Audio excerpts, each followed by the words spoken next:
Hello बच्चों, तो मैं प्रिया राठौर आपके लिए लेकर आ गई हूँ एक नया लेक्चर जो कि L11 है और चैप्टर वंशागति व सिद्धांत पढ़ रहे हैं हम। विविधता के सिद्धांत क्या है हमारा चैप्टर फ्लो, वो आपको पता ही है। ये सारी चीज़ें हमें पढ़नी है। आज जो हम पढ़ने वाले हैं सबसे पहला उत्परिवर्तन और उत्परिवर्तनों के महत्व की क्या है, उत्परिवर्तन जन और उत्परिवर्तन के क्या महत्व है इनके। उसके बाद हम पढ़ेंगे वंशागति विश्लेषण जो कि इससे जुड़ा हुआ टॉपिक है, और उसके बाद वंशागति विश्लेषण के महत्व। पूरा के पूरा टॉपिक थ्योरेटिकल है, कुछ भी इसमें ऐसा डायग्रामेटिकल नहीं है, सिर्फ आपको समझना है। तो सबसे पहले हम पढ़ेंगे उत्परिवर्तन जन। क्या है उत्परिवर्तन जन, यानी म्यूटाजेंस या म्यूटाजेंस भी बोलते हैं इनको, ठीक है। तो क्या हमने लास्ट जो टॉपिक किया था वो पढ़ा था उत्परिवर्तन कैसे होते हैं, क्या होते हैं, इसके बारे में पढ़ा था। लेकिन उत्परिवर्तन क्यों होते हैं, किस वजह से होते हैं, इसका आंसर छुपा हुआ है उत्परिवर्तन जन। नेम से लग रहा होगा आपको कि ऐसे कारक या फैक्टर जो उत्परिवर्तन को उत्पन्न करते हैं क्या कहलाते हैं, उत्परिवर्तन जन कहलाते हैं। चलिए, वह कारक या एजेंट जो उत्परिवर्तन उत्पन्न कर सकते हैं उत्परिवर्तन जन या म्यूटेजेंस कहलाते हैं। म्यूटेजेंस निम्न प्रकार के होते हैं। अब ये कौन कौन से होते हैं ये भी हमें देखना है। सबसे पहले है भौतिक परिवर्तन, मतलब ऐसे कुछ फैक्टर जो आप पर गिरते हैं या आप उनके कांटेक्ट में आते हैं तो आप में उत्परिवर्तन हो जाता है। फिजिकली आपको क्या करते हैं, म्यूटेशन पैदा करते हैं, ठीक है। तो भौतिक उत्परिवर्तन, फिजिकल म्यूटेशंस जिनको कहते हैं। विभिन्न प्रकार की विकिरणें जैसे कॉस्मिक किरणें, पराबैंगनी किरणें यानी कि अल्ट्रावायलेट जिसको आप यूवी कहते हैं, जो सनलाइट से आती है हम तक, ठीक है, एक्सरे, गामा किरणें आदि भौतिक उत्परिवर्तन करती है। हमने सुना होगा कि सनलाइट में ज़्यादा नहीं रहना चाहिए, आपकी स्किन बर्न होने लग जाती है।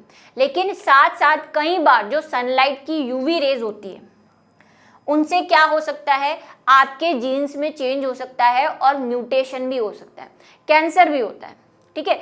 तो ऐसी चीज़ें होती है, इसीलिए हम बोलते हैं कि ओजोन जो है उसको बचा के रखना है। पढ़ा है ना आपने कि ओजोन क्या करती है, इन यूवी रेज से हमारी सुरक्षा करती है। और धीरे धीरे ओजोन जो है वो क्या होती जा रही है, पतली होती जा रही है, जिससे ये यूवी रेज हम तक पहुंच रही है। तो वो दो नुकसान पहुंचा रही है। एक तो क्या कर रही है, हमें म्यूटेशन कर रही है, मतलब उत्परिवर्तन पैदा कर रही है। दूसरा कैंसर भी पैदा करती है, ये भी आपने सुना है।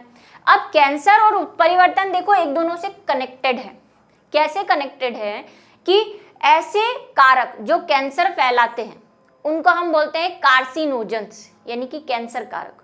और कैंसर को पैदा करने का एक मेन रीजन आपको पता है क्या होता है कैंसर में, हमारी जो कोशिकाएं हैं वो अनियंत्रित रूप से विभाजित होने लग जाती है। लेकिन वो अनियंत्रित रूप से विभाजित क्यों हो रही हैं, क्योंकि उनके जीन्स में कोई चेंज हो गया है, नॉर्मल तरह से वो काम नहीं कर रहे हैं। तो एक तरह से हम बोल सकते हैं कि उनके जीन में क्या हो गया है, म्यूटेशन हो गया है, ठीक है। तो कार्सिनोजेंस जो है यानी कि कैंसर फैलाने वाले कारक है, उनको भी हम म्यूटेजेंस के अंदर ही रखते हैं, उत्परिवर्तन जन के अंदर ही रखते हैं, क्योंकि वो भी क्या है, जीन्स में होने वाले परिवर्तनों के कारण ही हो रहा है।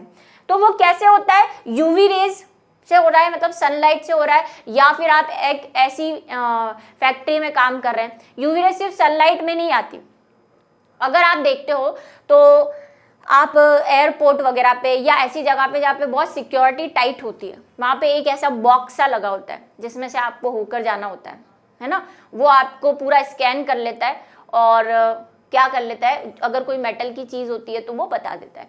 ऐसे ही जो इंडस्ट्रियल एरिया होता है, जैसे मैं एक फैक्ट्री में गई थी जहाँ पे कॉटन यानी धागा बनता है, वहाँ पे धागे की चेकिंग करने के लिए एक बॉक्स सा ऐसे ही लगा रखा होता है, उसमें से धागे गुजारे जाते हैं, उसमें से यूवी रेज निकलती है और वो यूवी रेज क्या करती है, उसको फ्री करती है, मतलब डस्ट फ्री, बैक्टीरिया फ्री, क्योंकि यूवी रेज बैक्टीरिया को भी मारती है। लैब में भी यूवी रेज यूज की जाती है बर्तनों को, जो लैब में जो कंटेनर यूज हो रहे हैं, टेस्ट ट्यूब यूज हो रही है, जब हम कल्चर करते हैं अभी आप आगे पढ़ने वाले हैं जेनेटिक इंजीनियरिंग में, स्टेरिलाइजेशन करते हैं, तो उनमें भी यूवी रेज को काम में लिया जाता है क्योंकि बैक्टीरिया जर्म्स को ये मार देती है, जिसको आपने निर्जलीकरण पढ़ा होगा, है ना, निर्जमीकरण भी पढ़ा होगा, बैक्टीरिया को मार देना, स्टेरिलाइजेशन कर देना, तो उनमें भी काम में ली जाती है। तो अगर आप चाहे अनचाहे रूप से सन के कांटेक्ट में तो आ ही रहे। साथ में अगर आप किसी ऐसी फैक्ट्री में काम कर रहे हैं जहां यूवी रेस का आप पे रेगुलर कांटेक्ट रहता है, तो फिर आपको क्या हो जाएगा, म्यूटेशन होने के चांसेस है। दूसरा एक्सरे, एक्सरे तो सबने करवाया है, कभी ना कभी करवाया होगा या किसी का करा हुआ देखा होगा, तो एक्सरे भी म्यूटेशन का एक बहुत बड़ा रीजन है। अच्छा, ये यूवी रेज और कहाँ यूज होती है, सोनोग्राफी में। सोनोग्राफी नाम सुना है आपने,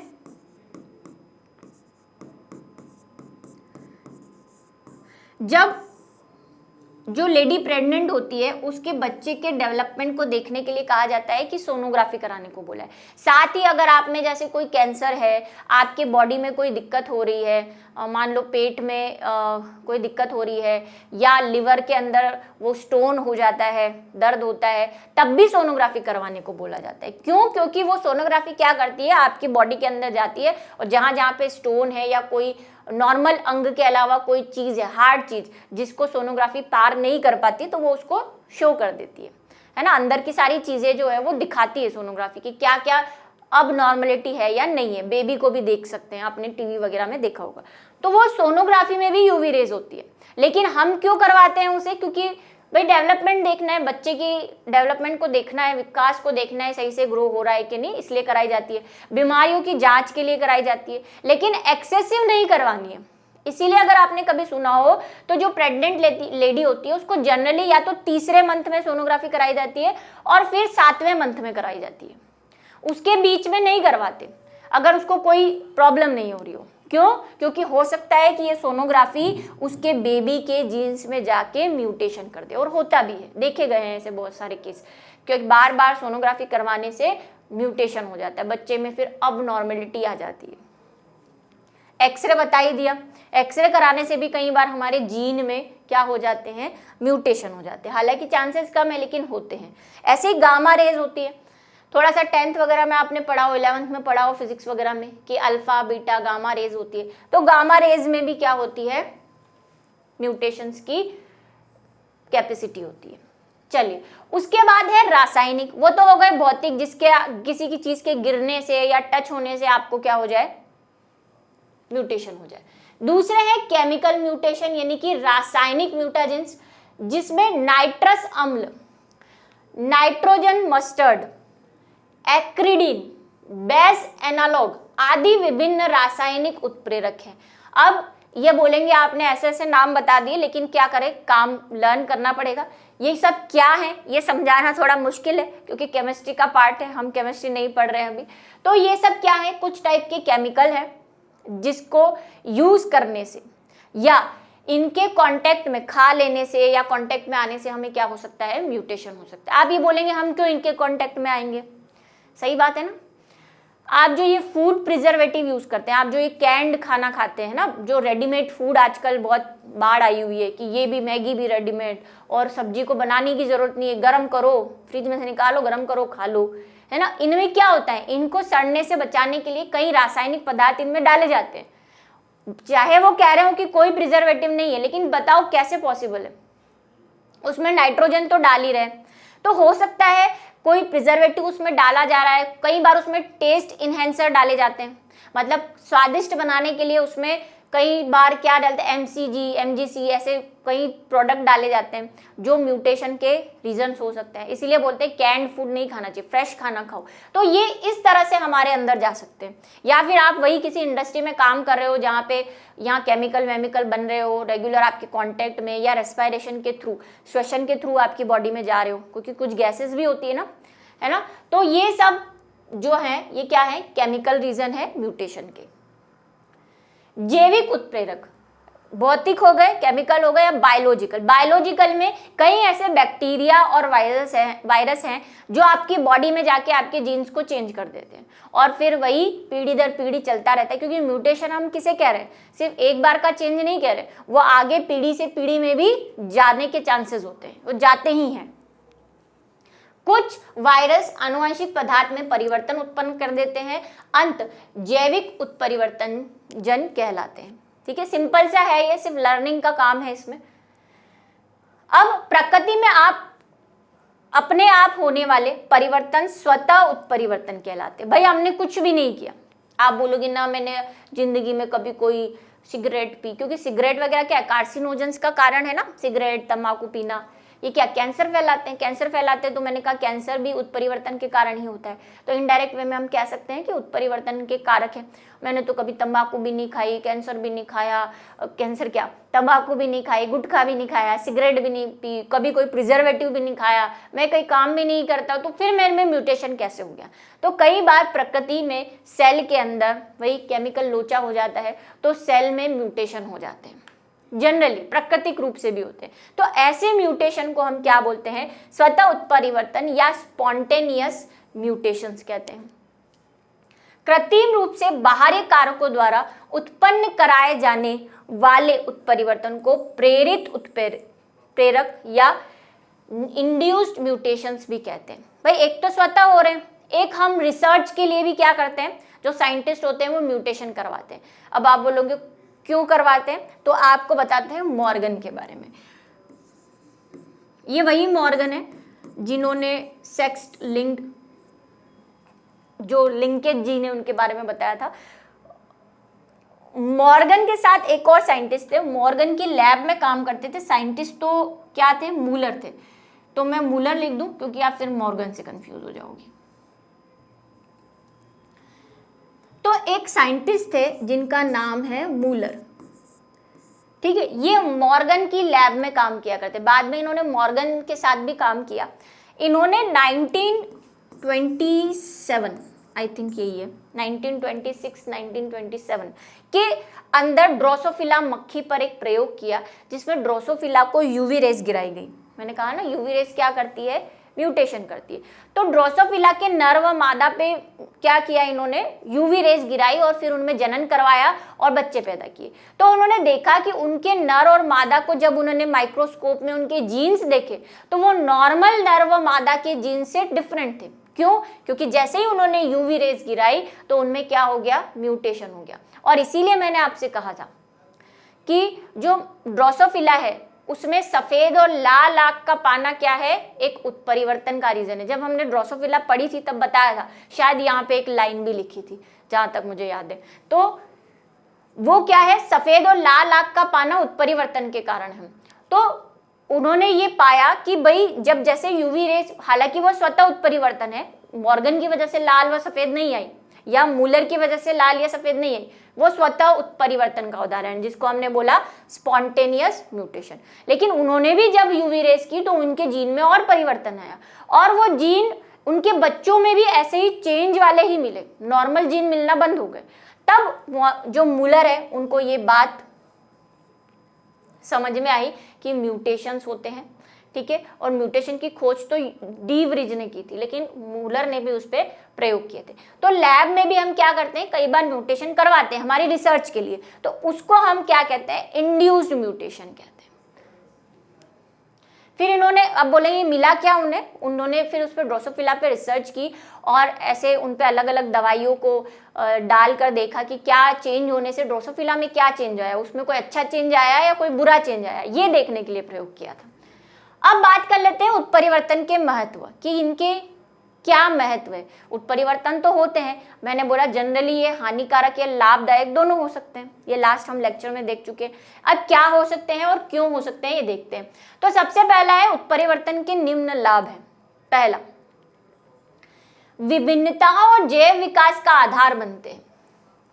देखो कोई जीन, जैसे मैंने आपको वो बीटल वाली स्टोरी समझाई थी कि जो इंडस्ट्रियल एरिया में रहती थी और वो केमिकल उसको नुकसान पहुंचा रहा था, तो उसने अपने जीन में ऐसा परिवर्तन कर लिया, स्वतः म्यूटेशन। वो भी किसका एग्जाम्पल है, या तो स्वतः होगा या फिर उस केमिकल की वजह से हो गया, ये भी कह सकते हैं, है ना। तो ऐसे बीटल पैदा हो गए जिनको अब उस केमिकल से कोई फर्क ही नहीं पड़ रहा, तो उसके लिए क्या हुआ, फायदामंद हुआ, प्लस एक नई स्पीशीज जो है वो दुनिया में आ गई उस बीटल से डिफरेंट, है ना। तो जैव विकास में सहायक होते हैं। कुछ विभिन्नताएं ऐसी हो जाए जो हमारे लिए या उस जीव के लिए लाभदायक हो, जैसे बीटल वाले केस में हुआ, तो क्या होगा, एक तो उसके लिए लाभदायक होगी, प्लस आगे से आगे जैव विकास होगा, नए प्रकार के जीवों की उत्पत्ति होगी, है ना।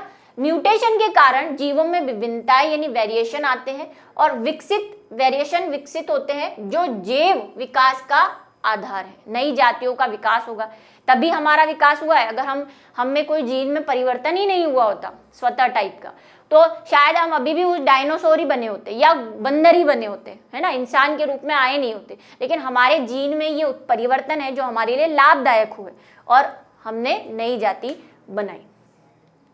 चलिए, जीनों का अध्ययन। जीनों में हुए बदलाव के द्वारा उनके कार्यों की पहचान की जाती है, अतः म्यूटेशन जीन अध्ययन का साधन उपलब्ध कराते हैं। जीन की अनुपस्थिति उसके कार्य को स्पष्ट कर देती है। क्या है जीन का अध्ययन कैसे करेंगे कि आपने जैसे मॉर्गन ने करवाया है ना, हमने क्या किया, नॉर्मल ड्रोसोफिला और नर व मादा को देखा मॉर्गन ने, उनके जीन्स देखे, उनमें होने वाली क्रियाएं देखी, फिर उन्होंने म्यूटेशन करा दिया। फिर अब उसमें बनने वाली चीज़ों को, उसमें जो प्रोटीन बन रहा है, म्यूटेशन के बाद जो प्रोटीन बन रहा है या क्या क्या उसमें चेंज है वो नोटिस कर लिए, दोनों को डिफरेंस कर लिया कि पहले जब म्यूटेशन नहीं था तो नर व मादा ऐसे थे, ये प्रोटीन बनाते थे, इनके जीन्स ऐसे थे, अब जब म्यूटेशन करवा दिया है तो ये प्रोटीन बनाते हैं। तो इससे हमें क्या पता चला कि पहले जो जीन था वो क्या काम कर रहा था, क्या प्रोटीन बना रहा था, म्यूटेशन के बाद जो जीन बना है वो क्या प्रोटीन बना रहा है और क्या काम कर रहा है। तो जीनों का भी अध्ययन हो जाता है, ठीक है, कि कौन सा जीन कैसा काम कर रहा है। अगर वो जीन वहां पे नहीं है, म्यूटेशन की वजह से जा चुका है, कोई न्यूक्लियोटाइड, जैसे मैंने कहा A, G, C में से G गायब हो गया और फिर जो प्रोटीन बन रहा है, तो हमें पता चल जाएगा कि इस G की वजह से ही वो प्रोटीन बन रहा था, ये G के गायब होने की वजह से वो प्रोटीन नहीं बन रहा। तो इसीलिए कह रहा है कि जीन की उपस्थिति के उसके कार्य को स्पष्ट कर देता है, ठीक है, कि उसका काम क्या था जो अब नहीं हो रहा। तीसरा है स्वास्थ्य का खतरा। भाई वो तो लाभ वाले हो गए, अब नुकसान भी, महत्व, क्योंकि हमें ये नहीं बोला कि हम लाभ बता रहे हैं, हमें महत्व बताया, इंपॉर्टेंस बतानी है, वो दोनों ही तरह की हो सकती है, ये हम पहले बता चुके हैं। म्यूटेशन चूंकि आनुवंशिक पदार्थ में बदलाव उत्पन्न कर देते हैं, अंत उनके अध्ययन से उनके बचाव के उपाय भी किए जा सकते हैं। एक तो हमें डिजीज फैलाएंगे, प्लस डिजीज फैलाएंगे तो हमें क्या पता चलेगा कि ये डिजीज क्यों हो रही है, फिर हम उसके जीन का स्ट्रक्चर देखेंगे तो हमें उसके उपाय मिलेंगे कि इस जीन को कैसे सुधारा जा सकता है। जैसे अभी आप क्या पढ़ने वाले हो, आगे जेनेटिक्स पढ़ने वाले हो, वहाँ पे जेनेटिक इंजीनियरिंग आने वाली है, जहाँ पे हम क्या करते हैं, जेनेटिक इंजीनियरिंग में बिगड़े हुए जीनों को सुधारते हैं, है ना। कैसे, लठ मार मार के नहीं, जेनेटिक इंजीनियरिंग की कुछ टेक्निक्स हैं जिसमें ये म्यूटेशन के कारण या बीमारियां जो उत्पन्न हो रही है उनमें जीन को ही चेंज कर देते हैं, जीन को चेंज करके उस बीमारी को खत्म कर देते हैं, है ना। अभी पढ़ेंगे जेनेटिक इंजीनियरिंग, बहुत बड़ा टॉपिक है, इतना सिंपल नहीं है।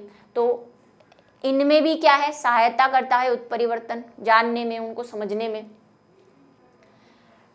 वो कैसा टाइप का फिर होगा, वो इंड्यूस्ड वाला उत्परिवर्तन होगा। अगर हम किसी जीन में चेंज कर रहे हैं तो वो कैसा हो गया, इंड्यूस्ड वाला, प्रेरित उत्परिवर्तन हुआ ना, इसलिए स्वतः भी होते हैं और प्रेरित भी होते हैं। प्रेरित म्यूटेशन का प्रयोग फसलों, उन्नत किस्मों को उत्पन्न करने में किया जाता है, कृषि में, कि हमें कोई ऐसी फसल चाहिए, है ना, जिसमें प्रोटीन की मात्रा ज्यादा हो।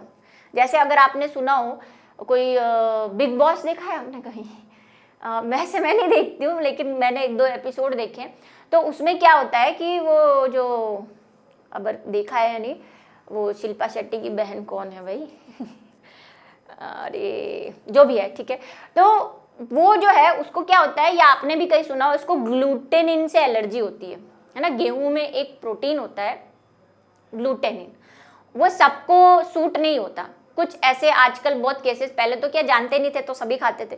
जैसे मेरे रिलेटिव में मेरा भतीजा है, उसको भी ग्लूटेनिन से दिक्कत है। आटे में जो ग्लूटेनिन होता है जिसकी वजह से आटा इतना सॉफ्ट और गुई बनता है ना, तो वो जो है वो गेहूं में ग्लूटेनिन होता है। तो कई लोगों को ग्लूटेनिन से दिक्कत है, मतलब उसको डाइजेस्ट नहीं कर पाते या उनको एलर्जी हो जाती है। तो उसके लिए क्या है, ऐसे गेहूं बनाए जा रहे हैं जिसमें ग्लूटेनिन फ्री, सुना भी होगा आपने, उसके लिए आता था बिग बॉस में, उसके लिए स्पेशल सारे फूड आइटम आते थे जो ग्लूटेनिन फ्री होते थे, क्योंकि उनमें ग्लूटेनिन नहीं होता था। तो ये ग्लूटेनिन कैसे निकालें, क्या ऐसे गेहूं में के दाने में से ग्लूटेनिन निकाल सकते हैं? नहीं, वो जीन चेंज कर देते हैं जो ग्लूटेनिन बना रहा होता है। तो तो अब ऐसे गेहूं पैदा हो जाएंगे जिसमें ग्लूटेनिन नहीं होगा, फिर वो महंगे मिलेंगे, फिर हम उसे खरीदेंगे। ऐसे ही आपने अगर बाजार में देखो तो शुगर फ्री आलू देखे हैं किसी ने? पर्पल कलर के। नॉर्मल आलू जो है वो डायबिटीज वाले लोग नहीं खा पाते क्योंकि उसमें कार्बोहाइड्रेट होती है। पर्पल कलर के आलू आने लग गए हैं, वो होते हैं शुगर फ्री आलू, उसमें क्या नहीं है, शक्कर नहीं है, तो डायबिटीज वाले लोग भी उसको खा सकते हैं। तो ये सब कैसे हुआ? ये सब हमने किया, वो जेनेटिक इंजीनियरिंग में पढ़ेंगे हम अभी, कि हमने म्यूटेशन कर दिया, उसके जीन को चेंज कर दिया, इंड्यूस प्रेरित वाला म्यूटेशन, ताकि वो जीन ही नहीं बने, वही जड़ से ही उसको क्या कर दें, खत्म। तो उन्नत किस्में हमने बनाना शुरू कर दी। चलिए अब एक नया टॉपिक जो है वो है वंशागति विश्लेषण, यानी कि पेडिग्री एनालिसिस।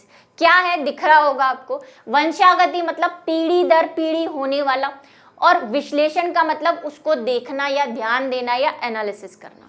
तो आनुवांशिक गुणों और जीनों को पीढ़ी दर पीढ़ी अध्ययन करना क्या कहलाता है? वंशागति विश्लेषण। ये तो हो गया सिंपल लैंग्वेज में। आओ बायो की परिभाषा देख लेते हैं। वंश वृक्ष इसको बोलते हैं। बचपन में बहुत एक्टिविटी मिली होगी आपको फैमिली ट्री बनाने की, है ना, कि जाओ अपना वंश वृक्ष बनाओ, पापार, मम्मीर, दादार, दादीर, कितने बच्चे हैं, कितने अंकल है, वो कॉपी में चिपका के ले जाते होंगे। बस वही वंश वृक्ष। आरेख के रूप में, क्योंकि हम चित्र के रूप में बना रहे हैं, के रूप में कुछ आनुवांशिक विशेषकों, ट्रेट्स, ये हम पढ़ चुके हैं। अब ट्रेट्स क्या है? का 2 या 2 से अधिक पीढ़ियों का अभिलेख यानी कि रिकॉर्ड रखना क्या कहलाता है? वंशावली कहलाता है। ठीक है, कि 2 या 4 पीढ़ियों के बारे, जीन्स के बारे में, उनके ट्रेट्स यानी विशेषकों के बारे में, उनके लक्षणों के बारे में अध्ययन करना और उनका रिकॉर्ड रखना क्या कहलाता है? वंशावली या वंशावली विश्लेषण।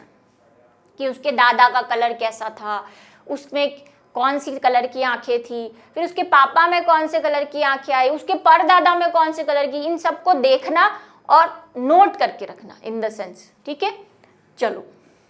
लक्षणों की वंशागति का मनुष्य की अनेक पीढ़ियों में, एक नहीं बहुत सारी, ठीक है, पीढ़ियों में विश्लेषण करना वंशावली विश्लेषण है या कहलाता है। अगर इसकी परिभाषा लिखना चाहते हो तो इस विधि में किसी लक्षण विशेष की पीढ़ी दर पीढ़ी वंशागति को एक वंश वृक्ष के रूप में प्रदर्शित किया जाता है। मतलब जिस पे भी हम अध्ययन करना है, अब सारे लक्षणों को तो एक साथ अध्ययन नहीं कर सकते। मेंडल ने किए थे ना, एक लंबा लिया और एक बोना, क्या उसने सातों के सातों एक साथ लिए? नहीं। वो मेंडल ने जो बनाया था ना, 2 युग्मक बने, फिर पुन्नेट चार्ट बनाए, वो भी क्या था? एक तरह का वंशावली वृक्ष ही था, वहीं से आया है ये वर्ड। ठीक है, तो किसी विशेष लक्षण जिसका हमें अध्ययन करना हो, उसकी पीढ़ी दर पीढ़ी का अभिलेख रखना, रिकॉर्ड रखना कि कैसे कैसे चेंज हुए, क्या क्या चेंज हुए और आगे क्या चेंज हो सकते हैं, इन सबको अध्ययन करना। कैसे? फैमिली ट्री बना के, कि दादा हैं, जैसे मटर के पौधे थे तो मटर के पौधे में करवाया, फिर उसके बच्चे पैदा हुए, फिर उन बच्चों के भी बच्चे पैदा हुए। तो ये एक तरह से क्या है? फैमिली ट्री है ना, तो फैमिली ट्री बनाते हैं। वंशावली विश्लेषण में प्रयुक्त कुछ महत्वपूर्ण मानक प्रतीक निम्न है। अब हम तो क्या करेंगे, ऐसे नाम थोड़ी लिखेंगे कि काजूराम कोयला के बच्चे, है ना, प्रिया राठौर की बेटी, ऐसे लिखेंगे तो कितने साल लग जाएंगे और कॉपियां भर जाएंगी, है ना। और वो आपने देखा होगा किसी किसी बुक में किसी का नाम ही बहुत लंबा होता है, सूर्य प्रताप सिंह कंवर राठौर, पता नहीं क्या क्या ही लगा दें। तो ऐसे नाम लिखने जाएंगे तो जीवन उद्धार हो जाएगा साइंटिस्ट का। तो उन्होंने क्या निकाल दिया? सिंबल निकालना शुरू कर दिया। ठीक है, जैसे कुछ सिंबल हम यूज करते हैं नर व मादा के, यहाँ पे थोड़े से डिफरेंट सिंबल है। देखो क्या क्या सिंबल है उसको नोट कर लो, वैसे बुक में बने हुए हैं, आप भी कर सकते हो। सबसे पहले ये जो बॉक्स है, अगर ऐसा एक कोई स्क्वायर बॉक्स बना हुआ है तो वो डिनोट करता है नर को। नर का सिंबल आपको ऐसा भी पता है। अगर गोला है तो वो होती है मादा या लड़की। लड़का लड़की, अब वो मैं बार बार नहीं, वो नर बोलो या लड़का बोलो एक ही बात है। ठीक है,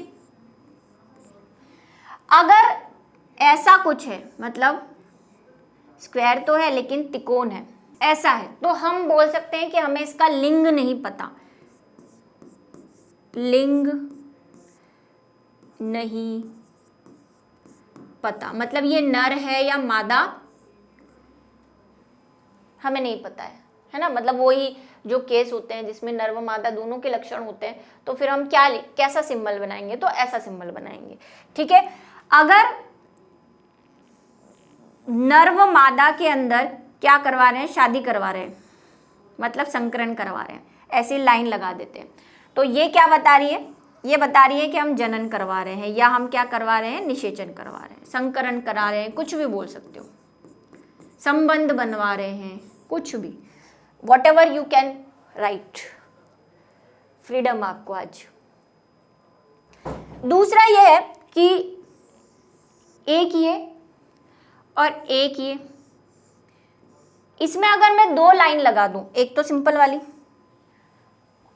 इसी के लगा देती हूँ, है ना, 2 लाइन लगा दी, इसका मतलब क्या हुआ, हमने रिश्तेदारों में क्या करवा दिया, निषेचन करवा दिया। अब ये रिश्तेदारों में निषेचन का क्या मतलब हुआ,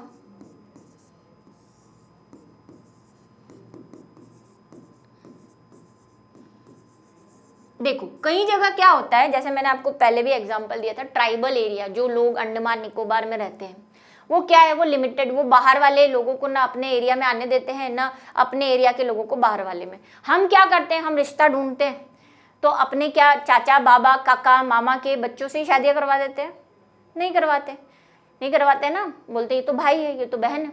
वहां पे तो लोग ही लिमिटेड है।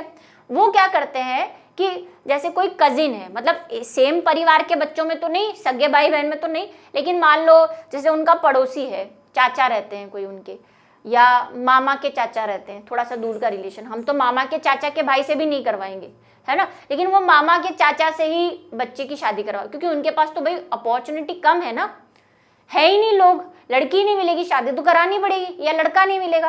तो रिश्तेदारों में जब रिलेशन करवा दिया जाता है तो उसको 2 लाइन से, और इसको हम क्या बोलते हैं, वैज्ञानिक रूप से हानिकारक बोलते हैं। ये हम पिछले चैप्टर में पढ़ चुके हैं कि उससे क्या होगा, जीन कंजेस्टेड हो जाएगा और धीरे धीरे जाति जो है वो खत्म होने लग जाएगी, जनन क्षमता कम हो जाएगी, इनब्रीडिंग जो है वो डिप्रेशन आने लग जाएगा, ये हम पढ़ चुके हैं। तो ये वाली कंडीशन है। अब इन गोलों में 2 में हमने करवाया संबंध, ये लो, इनसे जो बच्चे पैदा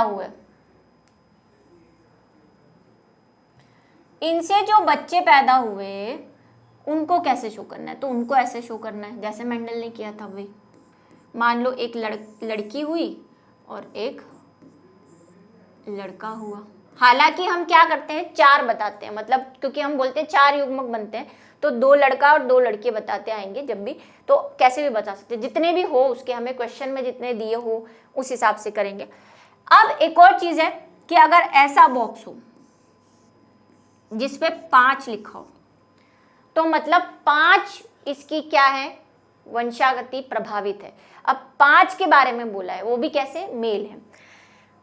एक और चीज, अगर इन गोलों में ये नॉर्मल ट्रांसपेरेंट से गोले हो, सफेद हो, या बॉक्स हो, बॉक्स भी सफेद हो, तब तो ठीक है। लेकिन अगर कोई बॉक्स, मान लो वो चाहे नर हो चाहे वो मादा हो, अगर उसको कोई कलर कर दें, जैसे कि वैसे रेड इस बोर्ड पे दिखता नहीं है इसलिए मैं रेड नहीं कर रही, आपकी एनसीईआरटी में रेड कलर कर रखा है, अगर उसको कलर कर दें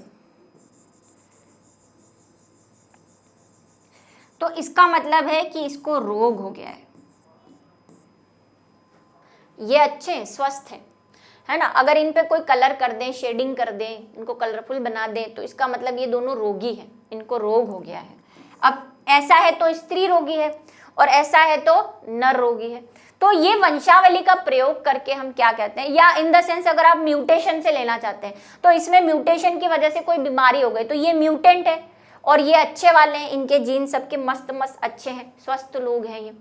तो ये सारी वंशावली को यूज करके हमें क्या करनी है, बीमारियों को पढ़ना है आगे वाले लेक्चर में, ठीक है। क्योंकि हम अध्ययन करेंगे इसके बारे में कि कैसे क्या बीमारी होती है, कौन सी बीमारियां किस टाइप की होती है, जिसका थोड़ा थोड़ा हम पढ़ चुके हैं, सिकल सेल, फिनाइल क्यूटोरियल, थोड़ा थोड़ा अध्ययन तो कर चुके हैं। अब उसको इस फॉर्म में, मतलब वंशागति की फॉर्म में पढ़ना है कि ये बीमारियां पेरेंट्स में कैसे होंगी, पेरेंट्स से बच्चों में कैसे जाएगी, और कि क्या पॉसिबिलिटी है उनके जाने या न जाने की, इनका अध्ययन जो है वो हम किस में करते हैं, इस वंशावली विश्लेषण में करते हैं। सिंबल आई थिंक सारे हो गए हैं जहां तक मुझे याद है, कुछ बचा नहीं है, फिर भी कोई देख लेना, मेन मैंने बता ही दिए हैं। चलिए अब वंशागति का क्या महत्व है, तो वो हम जो साथ साथ बोलते आए हैं वही कि हमें क्या पता चलेगा, जीन्स के बारे में पता चलेगा, पेरेंट्स से बच्चों में बीमारियां होगी या नहीं होगी इसका पता चलेगा, बच्चे में अगर बीमारी है तो वो कहाँ से आई है, मदर से आई है या फादर से आई है ये पता चलेगा। तो सारी जानकारियां मिल सकती है इस वंशागति को अध्ययन करने से। मनुष्य में अनेक नैतिक व जैविक कारणों से तुलनार्थ संकरण कराना संभव नहीं है। मतलब जैसे ड्रोसोफिला में तो हम वैज्ञानिक सब ड्रोसोफिला के पढ़ो, इसका नर ले लिया, इसकी मादा ले ली, उसमें म्यूटेशन करा दिया। क्या इंसानों पे ऐसे प्रैक्टिकल कर सकते हो? इंसानों को थोड़ी मारोगे, है ना, यूं थोड़ी जब चल जनन कर, तू भी नर व मादा को पकड़ के ले आओगे इंसानों के और बोलोगे चलो रिप्रोडक्शन करो, 10-12 बच्चे पैदा करो। ऐसा नहीं कर सकते ना इंसानों के साथ, हर चीज में नहीं कर सकते, क्योंकि हम तो उसमें कई बीमारियों को लेकर, जैसे म्यूटेशन को लेकर भी कर रहे हो, इंसान के जीन ही चेंज कर दिए और फिर बोलो आप चलो वंशागति अध्ययन करते, तो ये तो इंसानों के लिए क्या हो जाएगा, नुकसानदायक हो जाएगा ना। तो सारे संकरण इंसानों पे नहीं किए जा सकते, तो उसका अध्ययन हम कैसे कर सकते हैं, वंशागति ट्री बना के उनके जीन का अध्ययन करके हम रैखिक रूप से कर सकते हैं। अंत आनुवंशिक विकारों की वंशागति का अध्ययन वंश वृक्ष की मदद से किया जा सकता है।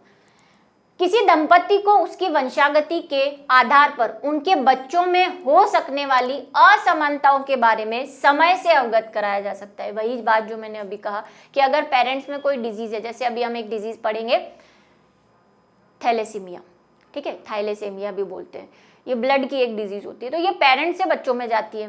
तो अभी आप पढ़ेंगे, हमारे स्कूल में भी आया था एक, कि ऐसे पेरेंट्स, हर पेरेंट्स को बोला जाता है कि आप ये थैलेसीमिया वाला टेस्ट करवाओ। अगर आपको थैलेसीमिया है तो आप अपने बच्चे को, मतलब आप क्या नहीं करो, या तो इसका इलाज करा लो, वैसे इसका इलाज है नहीं, बहुत महंगा है, लेकिन ऐसा बोला जाता है कि थैलेसीमिया, शादी से पहले थैलेसीमिया का टेस्ट करा लो, क्योंकि अगर आप बिना टेस्ट कराए शादी करोगे और फिर आपके बच्चे होंगे तो आपको थैलेसीमिया हो सकता है। और थैलेसीमिया कोई छोटी मोटी बीमारी नहीं है, बहुत एक्सपेंसिव बीमारी है और मौत तक ले जाती है। बचपन में ही अगर उसको है तो कई बार बच्चे छोटी उम्र में ही मर जाते हैं। तो इसीलिए हमें असामान्यताओं को पता चल जाएगा तो हम उनको आगाह कर सकेंगे कि भाई आपके बच्चे में ये हो सकता है, नहीं हो सकता है, जो भी चीज़ें। वंशागति विश्लेषण से मनुष्य के लिंग संलग्न रोगों की वंशागति संबंधी हमारा ज्ञान समृद्ध हुआ है ना। वंशागति विश्लेषण की वजह से हमें पता चला कि कुछ ऐसी बीमारियां होती है जो सेक्स लिंक्ड होती है, मतलब या तो सिर्फ औरतों में होगी या सिर्फ आदमियों में होगी, क्योंकि वो क्या होती है, हमारे सेक्स लिंक्ड, मतलब जो गुणसूत्र है, हमारे लिंग गुणसूत्र हैं जो सेक्स क्रोमोसोम में, उन्हीं पर होती है। तो वो सिर्फ किसी पर्टिकुलर, जैसे वाई पे है, तो अगर वाई पे कोई बीमारी प्रेजेंट है, कोई बीमारी का जीन है, तो वो फीमेल को तो हो नहीं सकता, क्योंकि फीमेल में तो वाई होता ही नहीं है। किसको होगा, वो मेल को होगा। या लिंकेज वाली कंडीशन है जो हम मॉर्गन से पढ़ के आए कि दो जीन अगर पास पास रहते हैं तो वो जब भी खराब वाला जीन जाएगा, अच्छा वाला या खराब वाला, तो वो दोनों साथ साथ जाएंगे, तो फिर वो हर में बीमारी फैलाएगी, क्योंकि उनको दो जन्म जन्म का साथ है, उनका संलग्नता है उनकी। तो इस तरह से हम क्या कर सकते हैं, वंशागति विश्लेषण के महत्व को समझ सकते हैं। इसी के साथ आज का जो हमारा छोटा सा टॉपिक था वो यहीं पे खत्म होता है। आई होप आपको समझ में आएगा और इजी भी है, ज़्यादा इस पर कभी क्वेश्चन पूछा नहीं गया है, 1-2 नंबर पे पूछा गया है, तो वो आप समझ गए होंगे और उसे अपनी भाषा में लिख भी पाएंगे। तो नेक्स्ट वीडियो में, क्योंकि हमें बीमारियां पढ़नी है बहुत सारी, तो वो लेकर आएंगे हम, तो इंतज़ार कीजिए हमारे अगले वीडियो लेक्चर।